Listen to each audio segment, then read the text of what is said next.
अरे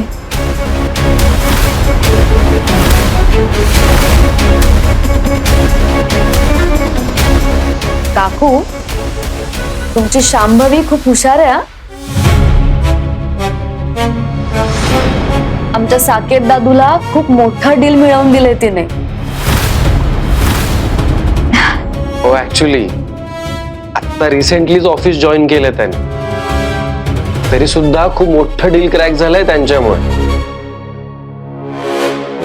हो काकू, शांभवीमुळे राजगुरू शिक्षण संस्थेला खूप मोठा फायदा झालाय.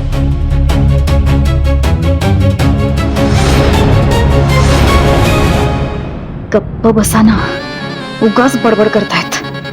आता या आईने तोंड उघडायला नको. अरे मराठी कला विश्वातील अशाच अपडेट जाणून घेण्यासाठी डेली चक्कर रिजनला नक्कीच सबस्क्राईब करा.